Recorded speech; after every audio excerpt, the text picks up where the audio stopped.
देश भर में रेल यात्रियों के लिए आज से सफर महंगा हो गया है। रेल मंत्रालय ने यात्री किराए में बढ़ोतरी का फैसला लागू कर दिया है, जिसके तहत अब लंबी दूरी की यात्रा करने वालों को अधिक किराया चुकाना होगा। जी हां, ये बढ़ोतरी साधारण और मेल एक्सप्रेस ट्रेनों की विभिन्न श्रेणियों पर लागू होगी।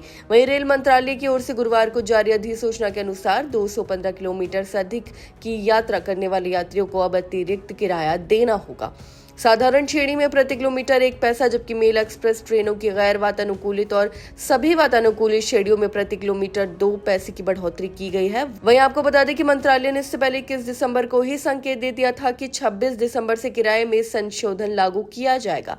ये बीते 1 साल में दूसरी बार है जब रेलवे ने यात्री किराए में बदलाव किया है। इससे पहले जुलाई महीने में भी किराए में बढ़ोतरी की गई थी। वहीं अपने फैसले का बचाव करते हुए रेल मंत्रालय ने कहा कि किराए में ये मामूली बढ़ोतरी यात्रियों पर अधिक बोझ डालने, बिना परिचालन स्थिरता और सेवाओं की निरंतरता बनाए रखने के लिए जरूरी है।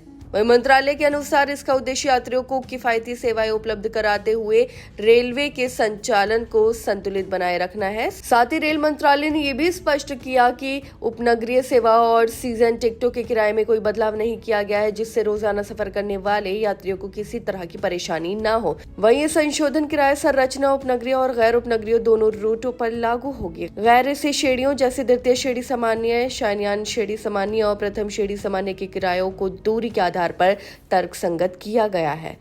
चलिए अब आपको बताते हैं कि कितनी दूरी के हिसाब से कितना किराया बढ़ा है। दरअसल रेल मंत्रालय के अनुसार 215 किलोमीटर तक की यात्रा पर कोई बढ़ोतरी नहीं की गई है, जिससे दैनिक यात्रियों को राहत मिलेगी।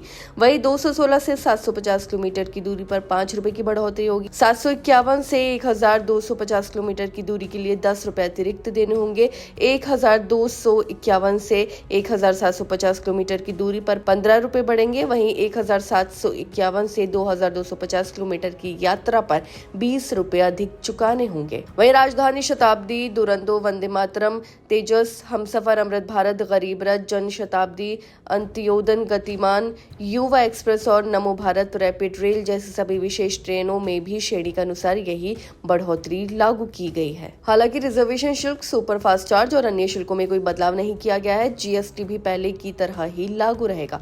अब चलिए आपको बता दें कि किन टिकटों पर लागू हो गया है नया किराया। दरअसल रेल मंत्रालय ने साफ किया है कि ये संशोधन किराया केवल 26 दिसंबर या उसके बाद बुक किए गए टिकटों पर ही लागू होगा। इससे पहले बुक किए गए टिकटों पर भले ही यात्रा की तारीख बाद की हो, कोई अतिरिक्त शुल्क नहीं लिया जाएगा। तो वहीं इस तरह रेलवे ने यात्रियों पर सीमित असर डालते हुए किराया संशोधन लागू किए हैं, ताकि संचालन और सेवाओं की गुणवत्ता को बनाए रखा जा सके। आपकी इस बारे में क्या राय है, हमें कमेंट करके जरूर बताएं। फिलहाल इस खबर में बस इतना ही, और ऐसी तमाम खबरों को देखने के लिए देखते रहिए भारत एक्सप्रेस।